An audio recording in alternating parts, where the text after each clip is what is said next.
Hey everybody, how you doing? Welcome back to the channel. Got this great video here, of course. It's about the sander, and there's a reason why I have it. If you follow Instagram or my Facebook page, I'm not sure when this video is coming out, but on Instagram and Facebook I put out a whole bunch of dyed, stabilized scales, those that are for sale. On Instagram I'm going to start previewing some scales after they're prepped. I'm going to be showing the scales off and selling them. And for the last couple of years I've been kind of hoarding it all and kind of keeping all my wood to myself. And what I'm doing is I'm actually sending it all out and I'm getting it stabilized professionally, and it's most all of it coming back is going to be dyed in one way, shape, or form. But for me to prep it out, I have to cut them and I have to sand them down in enough that, you know, like a 60 grit or something like that, and sand them down so I can send them those blocks of wood properly prepared to be stabilized. And then when they send them back to me, I have to sand them down, and then I cut them in half. I sand that again to about 120 grit, and then it's a book match end when I cut it, and then I sand them down, and then I spray it with a clear coat just so everybody could see how vibrant those colors are, and the grains and everything, and the nuances and the character that the wood takes on. Well, I was using my 2x72 grinder for the first, I think, 20-some pieces of wood that I have posted right now for sale on my Facebook page, but I have a lot more to do yet, and it's just not working very well to be using this 2x72 grinder in the shop when I have to do other stuff as well. Secondly, my kids have been getting a lot more involved in both just the knife process, my knife business, but also the YouTube, and wanting to do something to maybe raise some money for themselves. Some kids do lemonade stands, or they do little hot dog stands and stuff like that. Well, we live kind of out in a rural area. We're not going to do that kind of thing. But what the kids are really looking at is doing something crafty or something they can do here in the shop with my guidance to give them some help and use tools and such. Many of you following the channel know that my daughter loves doing stuff with her hands. She recently did the Kids Craft Challenge, and now she's needle felting little bunnies, and she's selling them. And we posted those on my Facebook page as well, CK Knife and Tool. My son is taking scrap wood, both stabilized and non-stabilized, and he's actually shaping them and sanding them down and making keychains and crosses out of them. And we're going to start posting that stuff on my Facebook page as well. On CK Knife and Tool on Facebook, it's going to be Kids Craft Corner. Everything that you see on Kids Craft Corner on my Facebook page is going to be for them. I ain't posting it, I'm just trying to lift them up and give them some exposure. But anything they earn, anything that you guys see that what they're doing on those pages, you want it, it all goes to them. Now with that being said, getting back to this sander, this WEN sander that I'll be showing you in a second. This sander I purposely brought so my daughter and my son can use this outside the shop and do their woodworking without interfering with the knife process here. If I'm working on leather or kydex or actually working on a knife and I'm occupying this area, it doesn't work with all three of us around here. So I got this sander so they could go out there and they could start sanding things down. Now to get back to the dyed stabilized scales, my daughter is going to be working with me with that. Ben's going to be doing his own thing. He has his knives, he has his crosses and his keychains. My daughter's going to be doing her bunnies and maybe some other needle felt little characters. But she's also going to be working with properly prepping the wood to go shipped out to get stabilized, as well as when it comes back, she's going to start sanding it down. I'm going to work with her cutting them in half, and then she's going to sand that down, and she's going to clear coat them and prep them all out, put the order number on there, and we're going to take pictures of that and put that on the Facebook page. So it's actually giving her a little bit of a job. And I'm going to be paying her per block as well. So when you buy stabilized scales or even a block of wood that's been dyed and stabilized, part of the money that is sold in that goes back to my daughter to help her raise money for school and such. So without further ado, let me get that box. Yep. Okay, here is the highlight of our video. This is, let me bring you guys over here. Okay, this here is the 4x36-inch belt. It's made by WEN. And it also comes with the 6-inch round discs. Now this is unboxing, as well as we're going to get it set up, and we're going to start using it right away because my daughter wants to get at this. She's actually quite excited about being able to do something like this.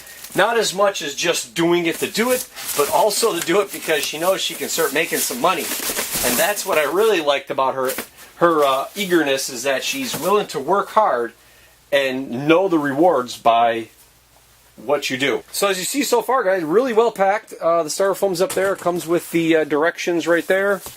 It even, looks like it almost came with a sanding disc belt on it already. It did. Came with a sanding belt on it. That was pretty nice of them.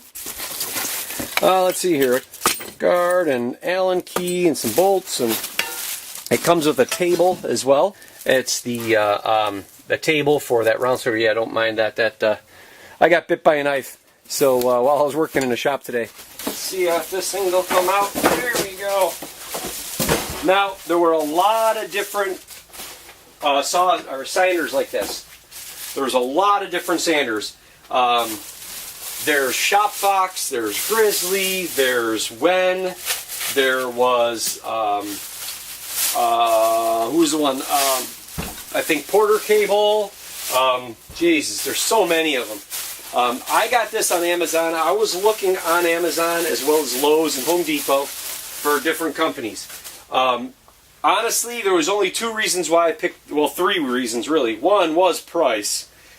This WEN came in under $100 before tax. That was the first thing. The second thing, it was in stock. Shop Fox had one for about 130 bucks. And as you know, I'm pretty pleased with some of the Shop Fox stuff I have. But that was out of stock. Then you go up to Grizzly and Porter Cable, I think was one. They're really expensive, $180, $229. They start getting really high up. And then you're going to notice there's two different kinds. There's this version here that has the belt on top like this and the disc on the side. And then there's another one where there's actually, it almost looks like it's the motor from the grinder, where the motor's in the middle. You're going to have your belts on one side and you're going to have your disc on the other side.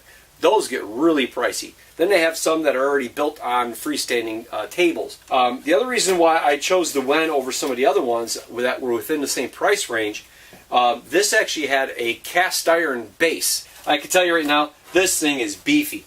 It's really heavy. All this right here is the cast iron part. Look at these knuckleheads. Look at these knuckleheads over there. They're out there making fun of. They're out there. A little comic relief here. They're out there making fun of me because what they got me a while back was this Do Not Disturb Genius at Work. That was Father's Day. That's for when I'm videoing here in the shop. This is to be hung on the door so people know as they're coming to the shop that I'm doing video recording. So these two goofballs, what are they doing? What are they doing? Where's the other goofball at? Where'd she hide? Oh, there she is. These two goofballs are outside the window over here dancing and making faces to try to break my concentration. So, okay, guys, set you back up here. So, yeah, so the cast iron table was really something that I was really happy about. I've never used one of these. I don't even know how to use it. I don't know how to set it up. I'm just winging it here right now. So this looks like you'll pull this to take your belt off. That's cool. And this will have the table, of course, like we were going over a minute ago. This has the table. This will attach over here someplace. And, yep, looks like it goes right over here. And you'll be able to stand it this way. So, it's kind of neat. I'm going to go ahead and start assembling it just to make sure I have all the parts and components. And then I'll bring you guys back and we'll see how it works with our scales. Okay, so I want to give you a little sneak peek here. So this is the table that you can adjust this. There's set screws right back here. Those set screws right there. These screws you loosen up and you can change. And this table is actually meant to be able to go this way as well. So you could come up here. Because what you would do is you would loosen this right here. This bolt right here tightens and loosens this little part right here in the back. Get this spun around for you. This loosens this up right here to tension, so then this whole thing can come up like this. So it can go upright. Then you lock that in place, and then you can use this table and put the table up sideways, put it this way. So you've got a workspace here. Kind of like what, I do on my 2x72 in Frankensteiner when I use a table like that. You could do the same thing with this. So this is really nice to be working on the scales and everything. This will loosen the belt So when you lift this up, it loosens. You can see it just got slack. And then when I let it go, there's a spring in here that pulls this wheel down, that pulls that wheel downwards so you can take the belts on and off. So that'll work out good. And this is a tensioning screw. So this is like a tracking and tensioning screw right there. Right back here, you'll see this. Let me get the camera on here. You'll see this part here. You'll see these gauges right there and the marks. So it lets you go on 45-degree angles and such. So you loosen this, and you can adjust this accordingly. So you just set that up to whatever angle you want to use it at, and then the table's in the way here, the countertop. So you can go all the way to a 45-degree angle, and then tighten it down, or keep it here at the 0 mark, or 90. Like I showed in the previous video, this is what the wood comes in like. And so you sand this down to 80 grit, then we'll cut them up into 3/8 inch. I like to do 3/8. That's a really happy medium for me, as well as I think people appreciate getting a thicker scale. And let's get rocking and rolling. There is the port right here, so you can actually hook up your vacuum system to this as well, or just put a hose here so it's blowing away. You can get a shop vac line possibly, and I haven't seen if one would fit yet, but you probably look like you need an adapter, and then attach it and have it blow away a little bit. So if you don't have a vacuum on it, at least this way the dust isn't whipping around in your face.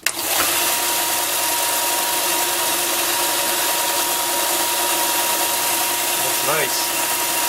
Okay, well, let's just grab one of these pieces here. Got a little bit of a curly maple here. We'll give this a shot.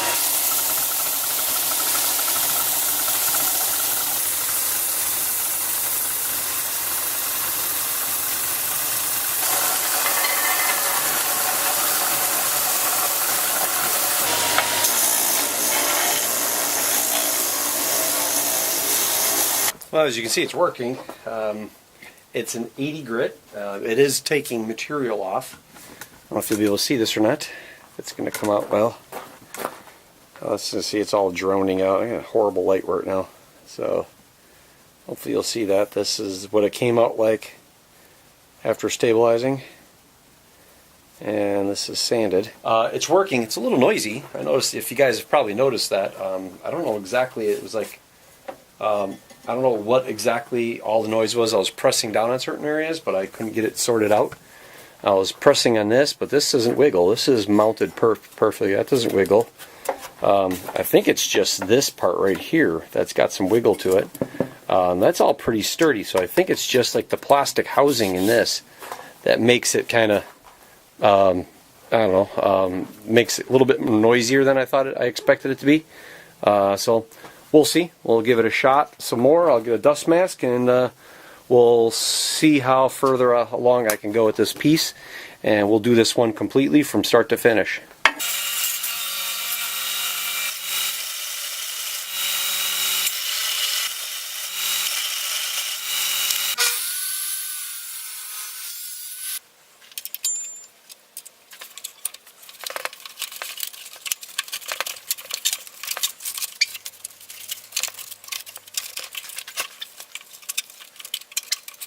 Okay, one of the things I want to mention right away off the bat here, I'm noticing, is getting this on and off. It gets caught right here at this corner where this plastic shroud is. See how it flexes a little bit there? And then between this and that, it's getting caught. Because you see there's play there? See it wiggle? Well, it's hard to get that in there. It's working, but it's hard to get it in there. So that would be one critique I'd have. Okay, so we started with 80 grit, we went to 120. These are all sanded down. Now what I do is I always clean them up with a little bit of rubbing alcohol or acetone. In this case, I just grabbed some rubbing alcohol. It was handy because I used it to wash out the cut that I gave myself earlier. So we'll clean these off. I want to get the dust off and everything, so then this way I can throw a coat of clear coat on it, and then we can get an idea of what these are going to look like. As I was trying to show you guys before, I was trying to convey to you, as I did a little marker right here. I don't know if it came over the camera earlier. I marked this so you knew that you're getting a book match set. So you open it up, and so this is the actual book match end. You can see the grains, how they meet with each other. Let's get these laid out here, and we'll get a clear coat on them and see how they turned out.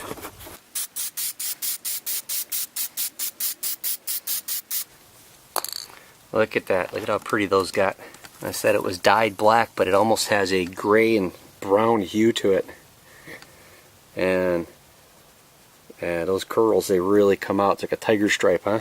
There's even like a little bit of a bluish gray hue right there. It looks to be like a beige undertones. Oh, that's pretty.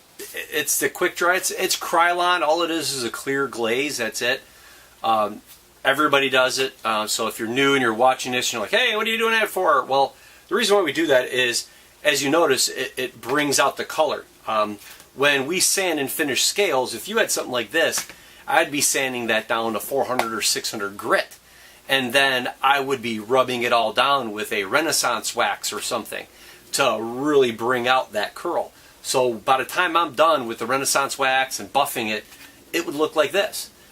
You would see those curls. You'd see the undertones. I mean, there's such a nice, this weird hue that looked like it was almost at the verge of starting to be a spalt. It would have been a spalted maple with a curl in it, 20 years from now, but or however long it would take. But it just has these bluish kind of hues, and I could actually I actually showed some of the wood previous in one of my videos. So, but what you do is you do this because of the fact that it shows the individual like yourself what your scales look like on your knife, and it also really highlights the character of the scales, because you really have a hard time making a decision with it just like this, with it being dull. But again, remember guys, I'm doing a video. Great, I appreciate the support and everything, but what you've seen here is actually going to be helping both my son and my daughter, and raising some revenue and doing things. So show them the support as well. You can jump over to my Facebook page as well as Instagram. I have stuff on there right now that's for sale, and I just put on Facebook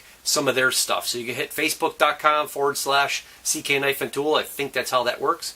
And you can find me, CK Knife and Tool or Oak Leaf Knives, and look us up there and look for the Kids Craft corner or something like that, and you'll see crosses and keychains and these little needle felted bunnies. Everything goes to the kids. You'll be paying through PayPal, or else if you ask for a P.O. box, you want to mail a check, that's fine, and then we'll mail it to you. That's great. It's all the prices are including shipping. I don't think anything's more expensive than $12 or $15 that the kids are doing right now. So the scales, right now every set of scales that I have are around $25, and that includes shipping. And again, that's scales that if you buy it pays for the shipping, and it also gives my daughter some money because she's going to be helping me with this too. So I do appreciate it, guys. Thanks again. Thanks for all the support. Like, share, subscribe, all the good stuff. Keep me from the bottom of the YouTube bucket. Get that little red button down there, the bell if you want. Comments down below are always welcome. Until the next one, have a good one. Bye.